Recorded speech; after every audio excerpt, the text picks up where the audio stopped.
Mereka dengar suara kami mengusir Belanda dari tanah air ini. Pergi! Kami akan merdeka untuk yang kedua kali.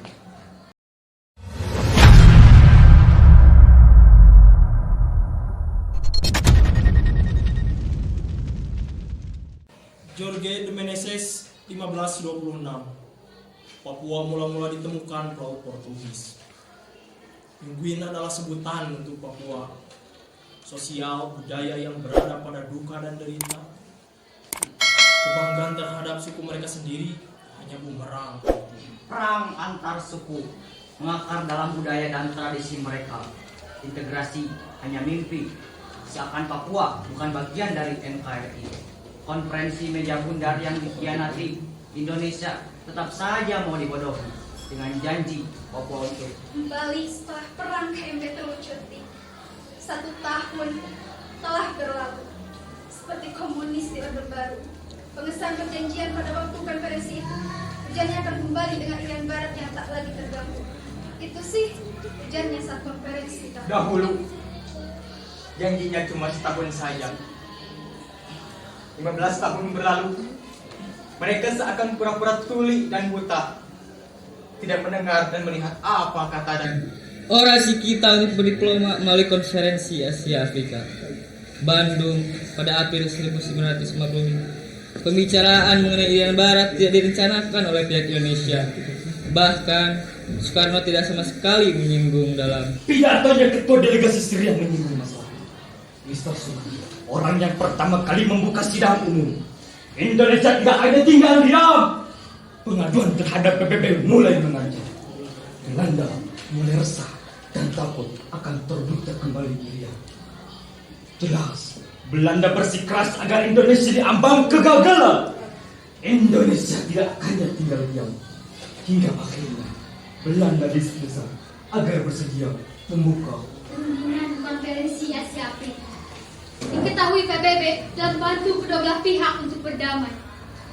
Meskipun tujuan dari diselenggarakannya konferensi Asia Afrika tidak mengandung penyelesaian, namun dengan ini perjuangan Irian Jaya makin bertambah berupa dorongan dan dukungan dari tahun ke tahun 1959. Demokrasi parlementer berubah menjadi demokrasi terpimpin. Irian Barat sangat radikal dan brutal sebab arah perjuangan atas pembebasan hanya mimpi untuk kembali ke meja perundingan. Sejak tampilnya Soekarno sebagai pengendali utama pemerintahan, manuver-manuver strategi diploma yang sudah terancam gencatan-gencatan senjata bukan menjadi jalan. keluar ruangan dan meninggalkan perbincangan di meja bundar, lalu berkoar dan berorasi membangun dunia kembali. Pidato strategi Soekarno telah berhasil mendapat simpati hingga akhirnya kepedulian sekutu karena rasa empati, kecewaan Belanda terhadap sekutu karena rasa tak memiliki hati. Hanya berdoa untuk melawan kebodohan? Apakah ada doa untuk melawan ketakutan? Pemerintahan bukanlah bukti nyata sebuah perjuangan. Suara rakyat yang menentukan akhir penggalan. Perang dan konflik di mana-mana, Diburu sampai got. Dor di mulut, dor di kepala. diikat di tali. dikapani di karung. Suara rakyat yang tidak ada kini kembali ada. Ujung tahun 1959, PBB memberkati.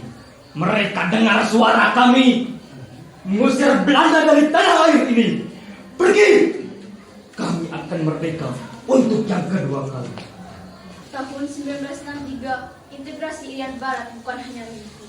Dengan semangat juang yang tinggi, kami lepas dan menjadi bagian dari NKRI. Suara kami yang menyambut gema proklamasi sebagai awal harapan untuk lepas dari belenggu Belanda yang menyakiti.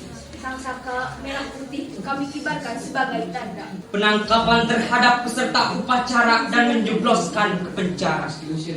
Memunculkan pembentukan BRIP yang dibentuk untuk penyimbangan siasat Belanda dalam mempengaruhi India dan dunia dengan menggagalkan Papua merdeka bentukan Belanda. Belanda pergi pada tahun 1969.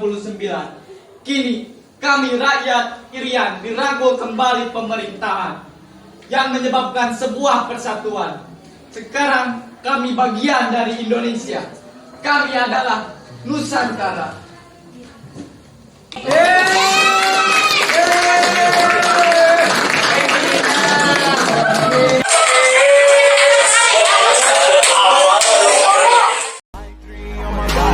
I'm an icon, man. And my girl about a 10. I should fuck her in the Benz.